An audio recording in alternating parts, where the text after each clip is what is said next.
Shalom Jemaat GBI Jerusalem, Alkitab suara hari ini terdapat dalam Amsal pasal 16-18. Pasal 16 dari pembacaan buku Amsal.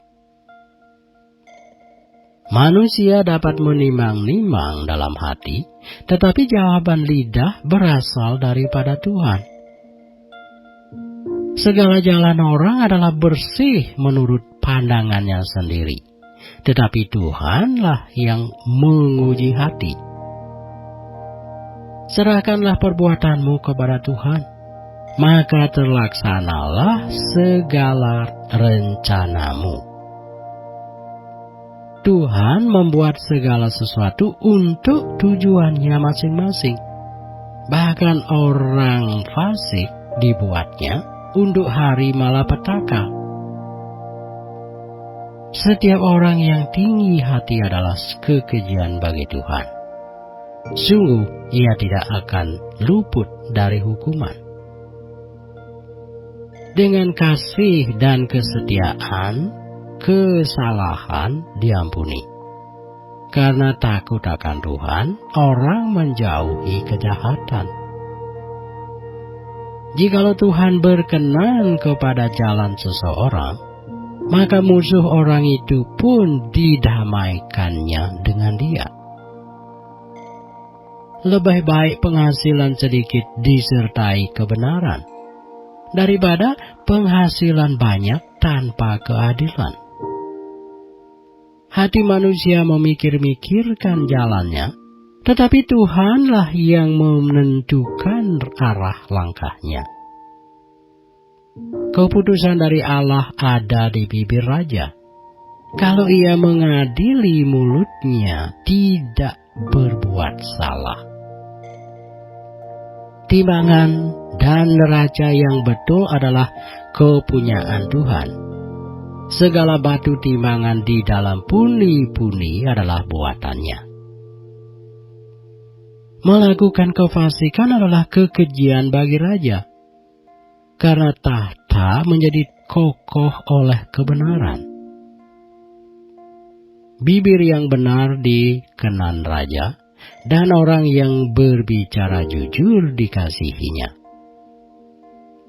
Kegeraman raja adalah bentara maut, tetapi orang bijak memadamkannya.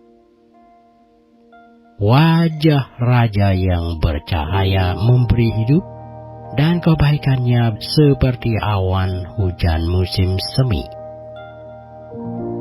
Memperoleh hikmat sungguh jauh melebihi memperoleh emas, dan mendapat pengertian jauh lebih berharga daripada mendapat perak.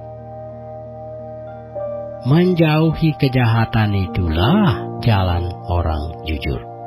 Siapa menjaga jalannya, memelihara nyawanya. Kecongkakan mendahului kehancuran, dan tinggi hati mendahului kejatuhan.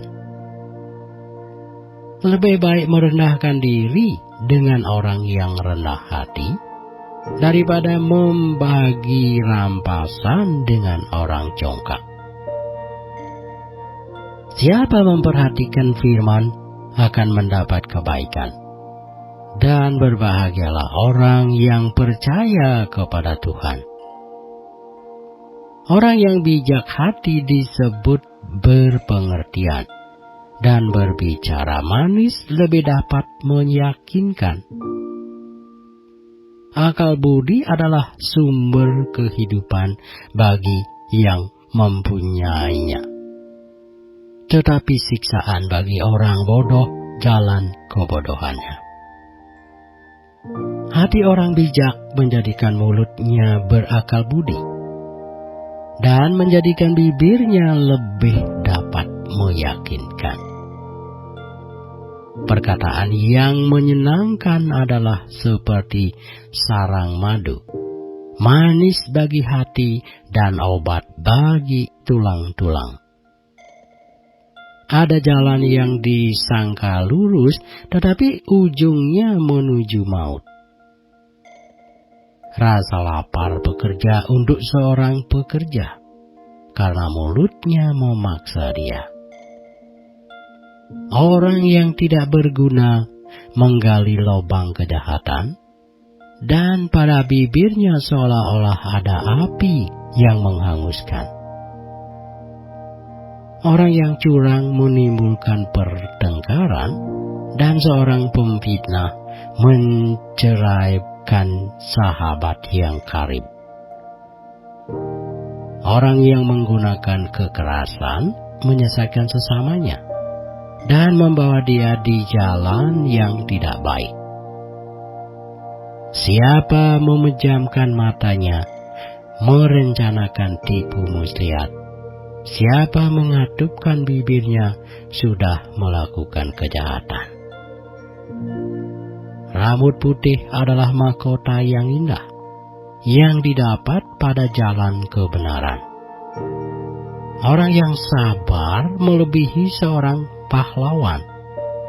Orang yang menguasai dirinya melebihi orang yang merebut kota. Uli dibuang di pangkuan, tetapi setiap keputusannya berasal daripada Tuhan. Pasal 17 dari pembacaan kitab Amsal. Lebih baik sekerat roti yang kering disertai dengan ketentraman daripada makanan daging serumah disertai dengan perbandahan.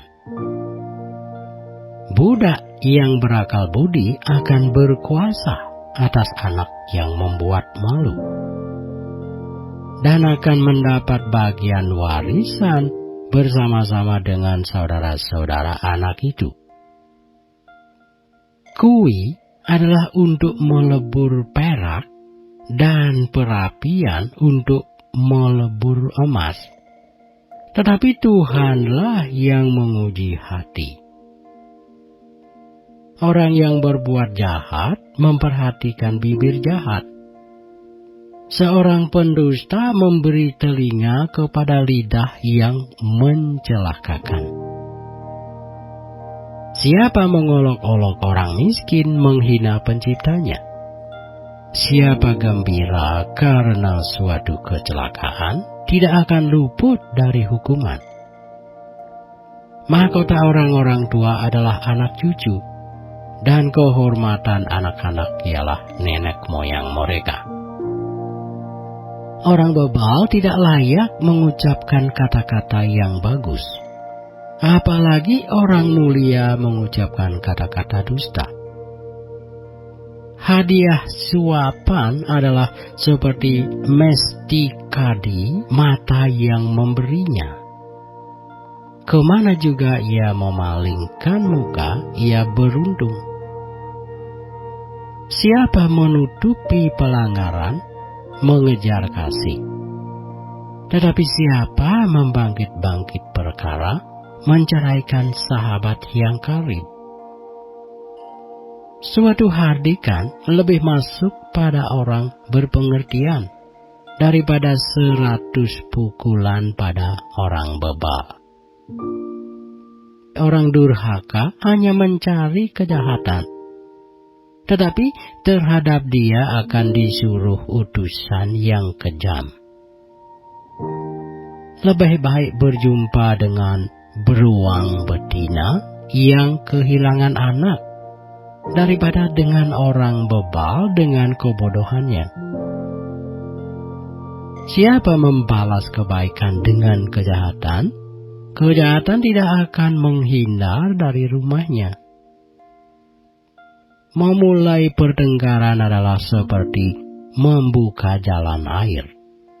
Jadi, undurlah sebelum perbatasan mulai. Membenarkan orang fasik dan mempersalahkan orang benar, kedua-duanya adalah kekejian bagi Tuhan. Apakah gunanya uang di tangan orang bebal untuk membeli hikmat, sedang ia tidak berakal budi? Seorang sahabat menaruh kasih setiap waktu dan menjadi seorang saudara dalam kesukaran. Orang yang tidak berakal budi ialah dia yang membuat persetujuan, yang menjadi penanggung bagi sesamanya. Siapa suka bertengkar, suka juga kepada pelanggaran. Siapa mau mewah, kan pintunya mencari kehancuran. Orang yang serong hatinya tidak akan mendapat bahagia. Orang yang memutar-mutar lidahnya akan jatuh ke dalam celaka. Siapa mendapat anak yang bebal, mendapat duka. Dan ayah orang bodoh tidak akan bersuka cita. Hati yang gembira adalah obat yang manjur, tetapi semangat yang patah mengeringkan tulang. Orang fasik menerima hadiah suapan dari puni-puni untuk membelokkan jalan hukum. Pandangan orang berpengertian tertuju pada hikmat, tetapi mata orang bebal melayang sampai ke ujung bumi. Anak yang bebal menyakiti hati ayahnya dan memedihkan hati ibunya. Mengenakan denda orang benar adalah salah. Memukul orang mulia pun tidak patut. Orang yang berpengetahuan menahan perkataannya. Orang yang berpengertian berkepala dingin. Juga orang bodoh akan disangka bijak kalau berdiam diri, dan disangka berpengertian kalau ia mengatupkan bibirnya. Pasal 18 dari Kitab Amsal. Orang yang menyendiri mencari keinginannya, amarahnya meledak terhadap setiap pertimbangan. Orang bebal tidak suka kepada pengertian, hanya suka membeberkan isi hatinya. Bila kefasikan datang, datanglah juga penghinaan, dan celah disertai cemooh.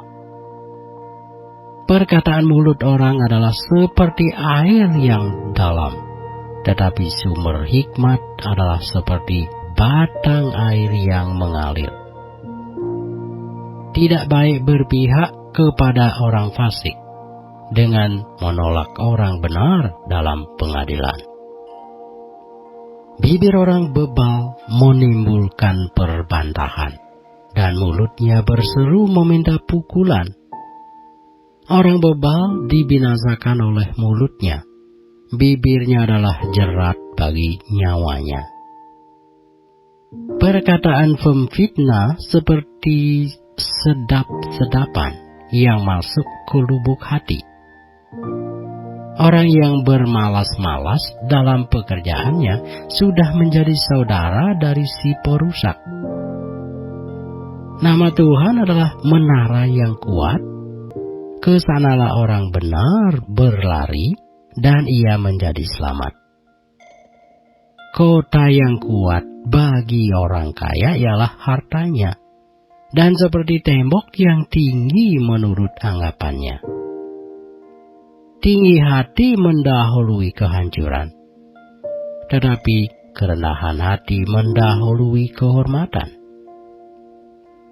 Jikalau seseorang memberi jawab sebelum mendengar, itulah kebodohan dan kecelakaannya. Orang yang bersemangat dapat menanggung penderitaannya, tetapi siapa akan memulihkan semangat yang patah? Hati orang berpengertian memperoleh pengetahuan, dan telinga orang bijak menuntut pengetahuan. Hadiah memberi keluasan kepada orang, membawa dia menghadap orang-orang besar. Pembicara pertama dalam suatu pertikaian nampaknya benar, lalu datanglah orang lain dan menyelidiki perkaranya. hunian mengakhiri pertengkaran dan menyelesaikan persoalan antara orang-orang berkuasa. Saudara yang dikhianati lebih sulit dihampiri daripada kota yang kuat. Dan pertengkaran adalah seperti palang gapura sebuah puri. Perut orang dikenyangkan oleh hasil mulutnya, ia dikenyangkan oleh hasil bibirnya. Hidup dan mati dikuasai lidah. Siapa suka menggemakannya akan memakan buahnya. Siapa mendapat istri, mendapat sesuatu yang baik, dan ia dikenal Tuhan. Orang miskin berbicara dengan memohon-mohon, tetapi orang kaya menjawab dengan kasar. Ada teman yang mendatangkan kecelakaan, tetapi ada juga sahabat yang lebih karib daripada seorang saudara.